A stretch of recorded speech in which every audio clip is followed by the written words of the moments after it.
Qui a passé son temps à faire ses preuves. Notre invité du jour est un homme multidimensionnel. C'est inimaginable aujourd'hui. Je vous présente Christine Kamchouan.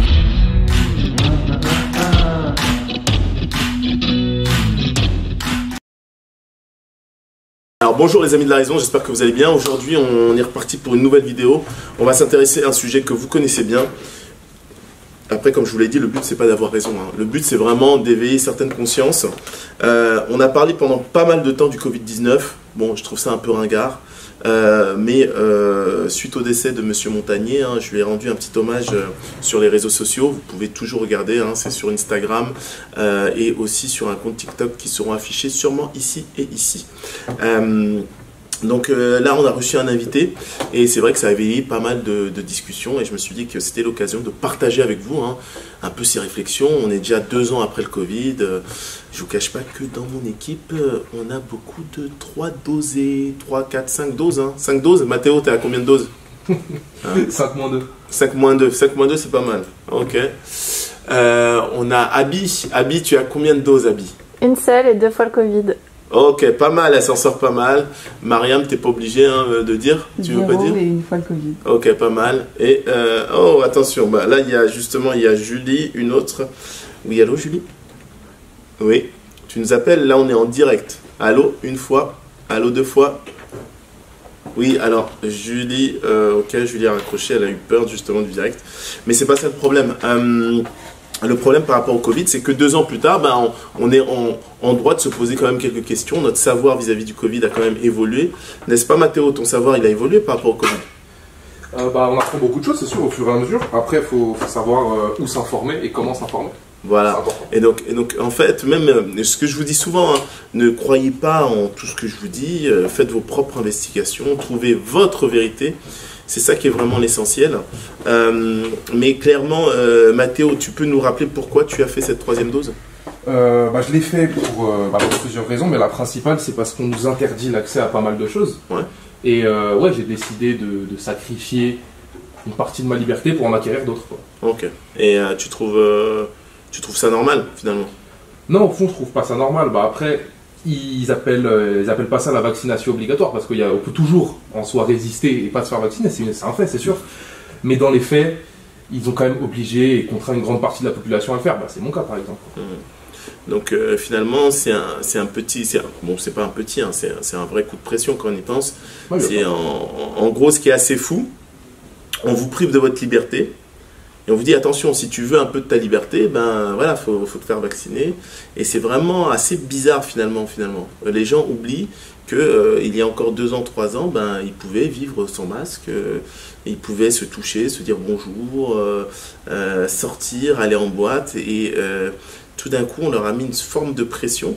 C'est vrai que si on regarde d'un point de vue marketing et commercial, c'est un peu le pompier pyromane, c'est-à-dire que finalement, je crée un besoin. Vous voyez, créer le besoin. C'est-à-dire que toi, Mathéo, à un moment, tu as eu besoin de te faire vacciner. Après, pour nuancer par rapport à ça, je suis personnellement contre leur vaccination semi-obligatoire, mais je pense quand même que le vaccin, il a des effets quand même qui nous protègent. Je ne dis pas que c'est le vaccin que ça nous protège complètement, qu'il a été fini de tester. Bien sûr, il y a des problèmes avec ça, évidemment, mais par exemple, pour me citer un exemple, j'ai eu ma 3e dose, j'ai été pendant un moment en contact avec des gens qui avaient le Covid, quasiment tous les jours pendant 2 semaines. Au final, j'ai rien attrapé. Alors je sais pas, c'est parce que j'ai déjà eu tout au début de l'épidémie, ou si c'est le vaccin qui m'a protégé, mais ça m'a quand même fait penser que ce vaccin, il a quand même une certaine utilité pour nous protéger et pour pas qu'on puisse l'attraper, cette maladie. Ok. Alors la différence entre moi et Mathéo, moi je suis très scientifique, je suis très mathématique. J'ai pas d'émotion, tu comprends, par rapport au Covid. Alors, la plupart des gens qui me suivent, Abby? Moi, contrairement à Mathéo, j'ai subi qu'une seule dose de vaccin, mais depuis, j'ai été beaucoup plus sensible aux autres virus qui tournent autour. Okay. Donc, je sais pas, justement, moi, je me questionne sur le vaccin, si justement, ça m'a pas fait perdre certaines défenses immunitaires. Ouais, non, mais c'est bien de se poser des questions. Tu vois, le problème dans ce que tu me dis, Mathéo, c'est que finalement, tu es beaucoup dans l'affirmation. C'est-à-dire que j'ai l'impression que ce virus me protège. J'ai été en contact avec des gens contaminés, j'ai pas été malade. Et finalement, on oublie. C'est comme si demain je te dis, tu sais, Mathéo, si tu es en vie, c'est parce que, je sais pas, j'ai mis un peu de sel devant ta voiture ou devant ta porte. Donc chaque fois que tu sors, moi j'ai mis un peu de sel, ça te protège. Et donc chaque fois que je t'ai mis du sel, bah, tu es revenu vivant. Et toi tu vas me dire, ah bah oui, c'est parce que tu m'as mis du sel finalement que ça m'a protégé contre le coronavirus par exemple. Ok, je vois Alors que si on regarde les chiffres, moi j'ai rencontré des gens malades, c'est pas le problème, mais j'ai pas eu de problème plus que ça en fait finalement. Mais après je pense que tu le sais très bien Christian, là-dessus, c'est que la principale raison, selon moi, pour laquelle le Covid c'est un sujet qui divise autant et surtout en France, c'est la diversité des sources en fait. Les gens ils s'informent et personne ne s'informe au même endroit. Bah en fait ça rend les débats complètement stériles quoi. Au final ça sert à rien, oui, parce qu'on a une diversité des sources qui est telle personne peut affirmer, dire ça c'est la source, c'est la bonne. Alors, là mes informations sont vraies. Tu sais là ce qui était vraiment intéressant, c'est qu'il y a 2 ans je faisais déjà ce genre de vidéos. Et si on va sur Instagram, il y a 2 ans, je te sortais ce qu'on pourrait juger de complotistes il y a 2 ans, qui sont aujourd'hui des vérités. T'as un exemple bah, la source du virus, déjà. Personne ne se soucie d'où vient le virus. Aujourd'hui, on commence à dire, ah oui, c'est probablement d'origine humaine. Moi, il y a 2 ans, je te le sortais. Mais il y a des preuves qui appuient ça, le fait que ça a été créé, par exemple, je sais pas, en laboratoire ou ce genre de choses, parce que personnellement, ça, j'en sais rien. Ça, je sais mais pas. tu vois, la question, elle te saute même. En fait, aujourd'hui, tu t'en fous. Tu remarques comment on guide la réflexion des gens. Cette question, elle est essentielle pourtant. Bien sûr, mais... Si tu ne veux pas que demain, un autre virus réapparaît, tu dois t'intéresser à l'origine de ce virus. Oui, bien sûr. Mais ça, on n'en parle pas. Mais cette question, ouf. Et c'est pas de ta faute à toi. Hein. C'est pas de ta faute à toi, oui. On entend justement parler ces derniers jours du virus qui se transmettrait par les rats aux autres animaux et peut-être jusqu'à l'homme. Ouais, mais en fait, déjà, si vous vous souvenez bien, à l'époque, c'était une histoire de pangolin, de chauve-souris, qui va dans un pangolin. Et en fait, ça, c'est ce qu'on appelle des sauts. C'est-à-dire que pour justement aller d'une espèce à une autre, c'est pas si facile que ça, d'accord ? Au niveau probabilistique, faire de saut d'espèce, c'est pas si easy que ça, d'accord ? Mais que ça soit une erreur humaine sortie d'un laboratoire, c'est beaucoup plus crédible. Ensuite, comme tu l'as dit, il y a plusieurs sources. Moi, je me souviens au tout début, justement en référence à M. Montagnier. M. Montagnier a été un des premiers personnages français scientifiques à affirmer dans les médias mainstream que le coronavirus était une fabrication humaine.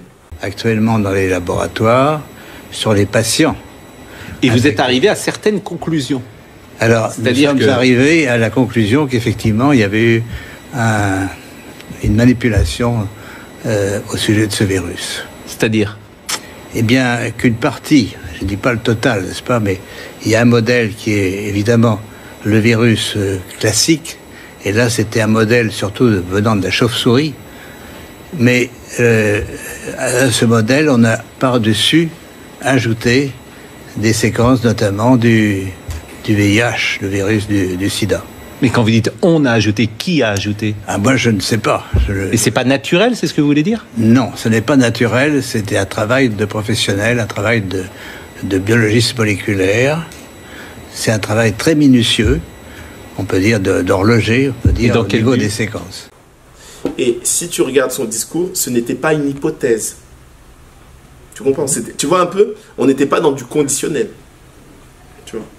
Et donc, à un moment, on parle d'un prix Nobel de la paix. Bon, c'est un prix Nobel de médecine ou un truc comme ça. Non, c'est pas n'importe qui. Et c'est vrai que c'est des sujets qui posent problème. Mais aujourd'hui, on en parle beaucoup plus facilement. Si c'était faux, on n'en parlerait plus en fait. On est d'accord ou pas ? Avec le fait de si c'était faux, on n'en parlerait plus, ça je suis pas forcément d'accord avec ça. Non, je peux comprendre aussi ça.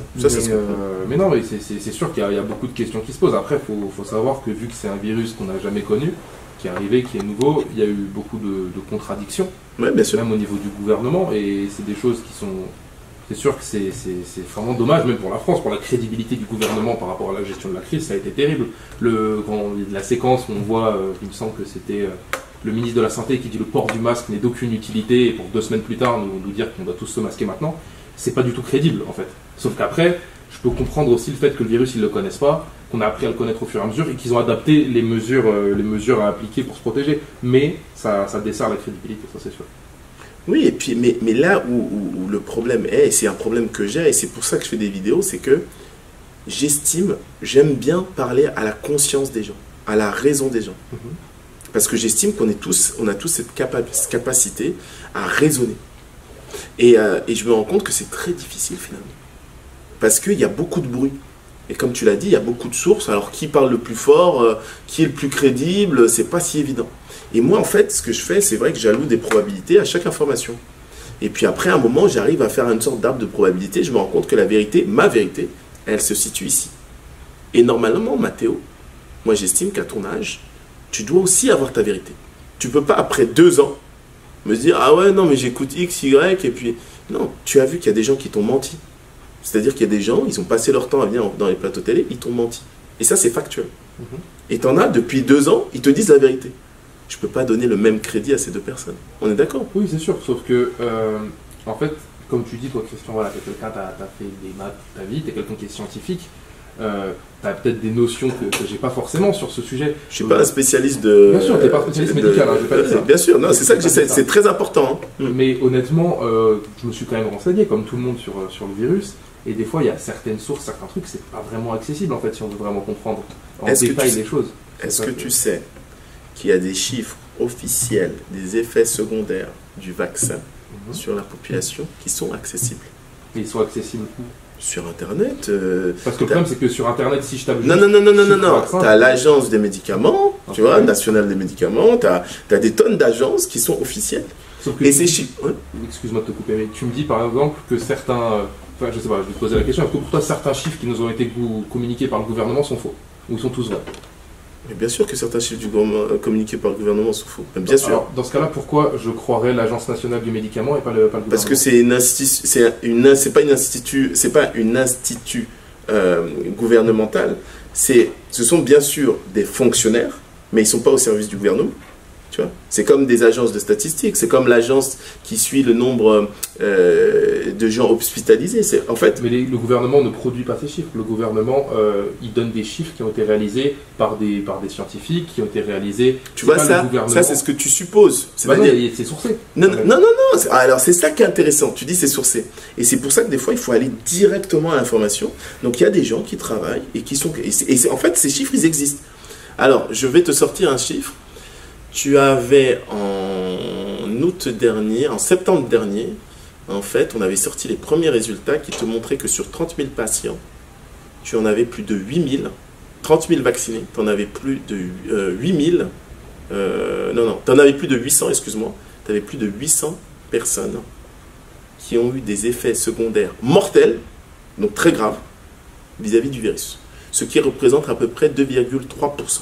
Je ne sais pas si tu te rends compte. On a fait cet essai sur 30 000 personnes. Et normalement, tout type de vaccin, ou même d'expérience vaccinale, on l'aurait déjà arrêté.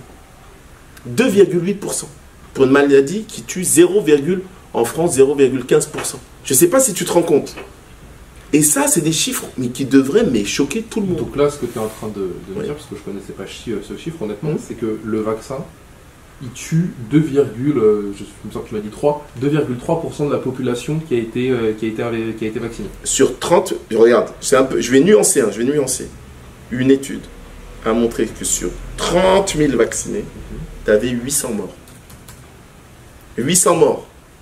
Donc imagine, tu as 800 morts, mais tu as aussi ceux qui ont eu des effets secondaires graves, qu'on n'a pas compté. C'est un peu différent. D'accord ? 800 morts. Donc tu as un taux de mortalité qui est 2,8%. Mais c'est énorme. Non, je suis d'accord que... C'est énorme. Et donc, il m'étonne ce chiffre. Mais je veux bien qu'il t'étonne. Moi, il n'y a pas de problème. Je veux bien qu'il t'étonne. Mais en fait, ce sont des chiffres très graves. Et même au niveau européen, ils sont tout aussi alarmants. Mais on continue à vous vendre le vaccin. D'accord ? Et ces chiffres, ils sont accessibles. D'accord ?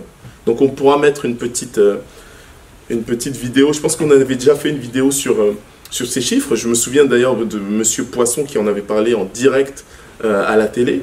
Et ça avait fait vraiment un gros débat. L'important, il est même pas dans ces chiffres. Et tu l'as bien exprimé, Mathéo, c'est comment aujourd'hui je devrais finalement avoir cette flexibilité d'esprit pour savoir ce qui est crédible, pas crédible, Où est-ce que je vais trouver ma vérité? Comment faire? Comment faire? C'est ça la vraie question en fait. D'accord? Parce que là, on est soumis à une multitude d'influences et en fait, on ne trouve pas sa vérité. Non, d'influence, j'insiste sur le mot. C'est que à la fin, on ne trouve pas sa vérité. En fait, on accepte la vérité de quelqu'un d'autre. Mais ça, c'est toi qui décides d'accepter cette vérité. Non, je te parle de la majorité des gens en fait. Et peut-être, la majorité des gens, ça se passe comme ça. Ils trouvent pas leur vérité, ils acceptent celle des autres. Peut-être, mais tu vois, ça c'est une fainéantise de l'esprit qu'on vous a conditionné. Ouais. Voilà, c'est ça qui est très dangereux. Non, mais Et c'est ça qui est très dangereux, surtout à la jeunesse. Et c'est pour ça que je fais ces vidéos. Moi, je suis déjà mort, j'ai déjà un pied dans la tombe. Mais je vous dis, même oser parler de ce genre de choses en direct. Je ne sais pas si vous connaissez Joe Rogan. Joe Rogan, c'est un podcasteur mondialement connu. Il a osé ramener des spécialistes qui disaient que finalement, c'était pas très grave, finalement, qu'on n'avait pas besoin de virus, de vaccin, excusez-moi. Là, on commence à vouloir l'éliminer, le mec. C'est-à-dire l'éliminer, c'est-à-dire qu'on le veut plus. D'accord. Le mainstream ne veut plus de lui. Parce que là, le terme éliminer au début, je n'entendais pas ça, j'ai eu peur là. Ouais, mais c'est très très grave en fait. Mais je voulais aussi te soulever un point qui me paraît quand même intéressant, Christian. Tu dis que c'est important pour toi donc, de développer entre guillemets l'esprit critique des gens pour qu'ils puissent arriver à trouver leur propre vérité. Ouais. Sauf que quand ça concerne des sujets comme là par exemple, on parle de médecine, c'est un sujet où il faut quand même être assez qualifié. Entre guillemets, est-ce que trouver sa propre vérité, ça peut pas nous amener en fait à croire en quelque chose qui est faux? Alors, tu vois, ça déjà, il y a deux choses dans ça. Je te pose une question. Oui, non, j'ai bien compris. Il y a la notion de self-confidence. C'est pas facile dans cet univers d'avoir confiance en soi. Et moi, je dis souvent, l'intelligence, c'est pas associé à ton nombre de diplômes, c'est pas associé à ta richesse, rien du tout, rien à voir. L'intelligence, c'est avoir cette ouverture d'esprit, avoir cette curiosité de l'esprit, d'accord? Et souvent, on m'a dit, mais toi, tu doutes de tout. Je ne doute pas de tout, mais j'aime bien réfléchir. C'est un peu différent. Et ma vision par rapport à ce sujet ou n'importe quel autre sujet est la suivante. J'utilise vraiment ma raison. C'est-à-dire, en fait, il y a une matière qui s'appelle la logique. J'en ai fait, mais c'est peu importe. Que vous en ayez fait ou pas, j'utilise ce qu'on appelle le bon sens. Tu sais que je suis capable de te prouver en moins de 2 minutes que la Lune n'est pas ce qu'on dit qu'elle est. En 2 minutes. Ça fera un bon moment, c'est qu'il y a ça. En 2 minutes. C'est parti. Alors, la Lune n'a rien à voir avec ce qu'on te dit qu'elle est. D'accord? Donc on te dit c'est un satellite qui est au-dessus, qui tourne autour de la Terre. Okay. Et tu vas voir, je vais juste utiliser ton bon sens. Si la Lune était un simple satellite, une roche qui tourne autour de la Terre, ça fait très longtemps que la Lune aurait appartenu à quelqu'un. Tu comprends? Que ce soit un pays ou une personne. Deuxième chose, si la Lune était ce qu'on te disait qu'elle était, ça fait bien longtemps qu'on serait reparti sur la Lune. Et maintenant, et ça c'est de la logique pure et simple. La question que tu dois te demander, c'est, mais c'est vrai, pourquoi on n'est pas retourné sur la Lune depuis? Alors moi j'ai une réponse. Vas-y. C'est parce que on n'a rien à y exploiter en fait. Et puis même, qu'est-ce qu'un pays gagnerait à aller sur la Lune? C'est vrai qu'il gagne, c'est un territoire spatial, c'est une image, il a une image aux yeux du monde qui est incroyable, mais il n'y a pas forcément de minerais. Qu'est-ce qu'on va y trouver en fait? Pourquoi? C'est une question que je te pose, ça m'intéresse. Alors toi, tu es capable de me dire que dans l'univers capitaliste dans lequel on vit, personne ne trouverait un intérêt à obtenir une terre qui te permet d'avoir une vision unique de la Terre, qui te permet d'avoir une position géostratégique militaire, mais imbattable par rapport aux autres, qui te permet aussi d'avoir un satellite naturel et peut-être même d'aller à la conquête de l'espace plus rapidement que les autres. Alors là, c'est à toi de me trouver une explication. Au niveau de la conquête de l'espace, ça, je pense que c'est pas vraiment lié. Pourquoi? Parce que la Lune ne fait pas partie de l'espace? Non, c'est bien sûr, mais qu'on parle de la Terre ou qu'on parle de la Lune, en termes d'années-lumière ou de distance, quand on parle d'espace, c'est du pareil au même en fait. Ouais, j'y vais un peu plus vite, enfin je sais pas. Non, la différence qu'on parle de la Lune ou qu'on parle de la Terre, ça change pas tant que ça en réalité. En fait, c'est là où tu oublies la puissance du capitalisme libéral. plus vite, moins cher. Mais ça, c'est le capitalisme libéral dans lequel tu vis, en fait. Puis, à quoi ça te sert d'avoir un iPhone 6 plutôt qu'un iPhone 17? Ça va plus vite. Ah, ok. Ok. T'as répondu à ta question? Oui. Sauf que, je suis d'accord qu'au niveau de militaire, non, ça c'est vrai que c'est intéressant. Ça, c'est un point qui est important à soulever. Moi, je te demande pas de réponse, hein. Oui, bien sûr. Mais c'est vrai. Non, tu remets en question Et ces questions-là, moi, je te demande même pas de réponse. Tu peux les chercher, les réponses. Moi, je les ai, les réponses. Je sais que la logique du capitalisme libéral voudrait qu'on aurait déjà colonisé la Lune. Sûr. Ça, c'est une logique évidente. Si on ne l'a pas fait, c'est que la Lune n'est pas ce qu'on nous dit qu'elle est. C'est aussi simple que ça. Mais pour toi, c'est quoi? Ah, tu vois, là, tu me poses une autre question. Ouais, parce que ça m'intéresse. Mais là, c'est ça qui est intéressant. C'est que moi, je t'ai jamais dit ce qu'était la Lune. Ouais, je sais. Justement. Ouais. Donc, en 2 minutes, on est quand même arrivé à quelque chose. Et donc, vous, n'hésitez pas en commentaire à nous dire ce que vous pensez de la Lune. Mais surtout, pensez à réfléchir, à remettre en question finalement tout ce qu'on vous impose. L'idée de ces moments CK, c'est aussi d'avoir un lien assez privilégié. Vous pouvez finalement vous émanciper de tout ce qu'on vous a mis dans la tête. Et peut-être qu'on s'amusera à d'autres choses un peu plus pertinentes aussi un peu plus tard. Bon, vacciné ou pas vacciné, prenez soin de votre conscience. À bientôt.